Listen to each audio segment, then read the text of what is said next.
That evening, they dined in a room abutting the kitchen, usually reserved for the staff. "I won't eat in the presence of that man. Uncouth," Vagelin stated. She passed out earthenware bowls to the mercenaries, who sat around a long table. Farneau, the servant, sat in a corner, quietly puffing on a long-stemmed pipe. A cook fire crackled. Outside, tree branches moved by the wind scraped against the shutters. Candle and firelight cast the room with muted light, and the mood was as dark as the shadows. "What has gone on here?" asked Hamish, accepting the thick slice of rustic bread from a platter that was being passed around. Vagelin made as if she had not heard the question. She took up a large steaming tureen and began to ladle out a hearty stew into each of their bowls. "My lady," Farneau began to rise. "Allow me." "Please sit, Farneau," she said. As she moved to fill Hamish's bowl, he put his hand over it. "You've brought us here for a job." He looked up into her eyes. "I need to know what my men are up against." He held her gaze a moment longer, then moved his hand.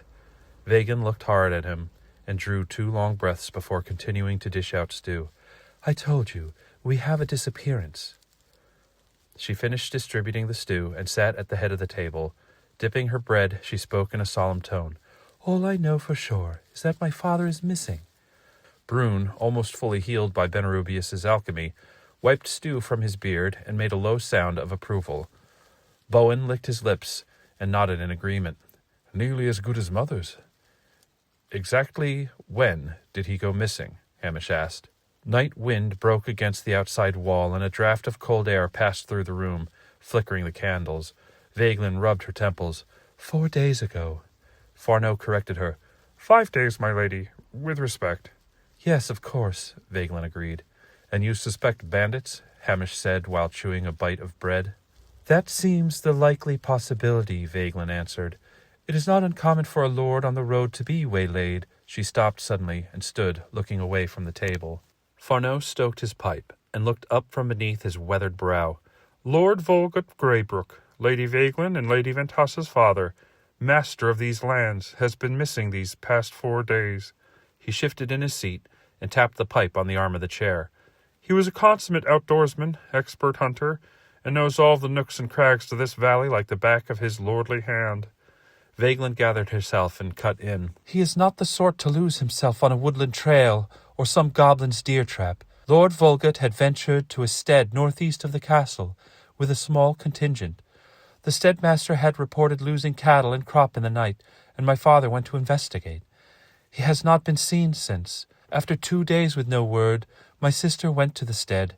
She found signs of foul play, but no sign of my father." "Foul play?" asked Sparrow, while dabbing his lips with a handcloth. Vagelin turned from the table and paced the room. Farneau answered, "The steadmaster and his family were murdered." Vagelin's eyes glistened. "They were butchered." Farneau's voice was a whisper. "But there was no sign of Lord Volgut." "I have a thought," Hamish added. He leaned his chin in his palm. "How far from the stead is this aquifer your Mirelings came from?" "Mirelings?" asked Farneau. "Fay, on the east road," Vagelin answered, as she turned to inspect the rattling shutters. "It's nothing new." "More than just Fay," Zaldivar added, and he pushed his emptied bowl back. "It is my understanding that the large one was what commoners sometimes call a monstrosity, but they go by many other names."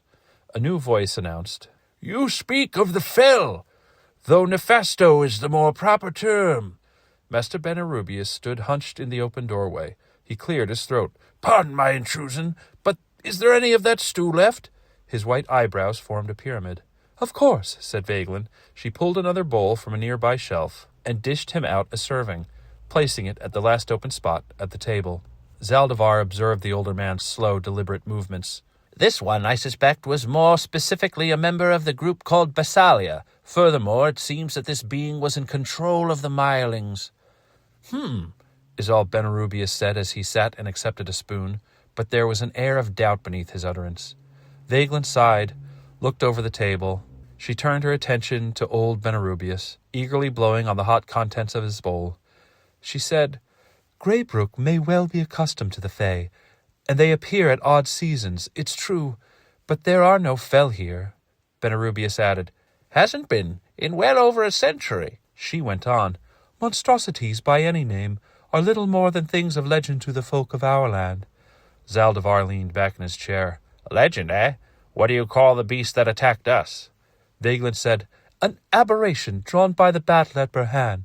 We weren't even in Greybrook yet. Meanwhile, bandits have been robbing travelers on the roads for months.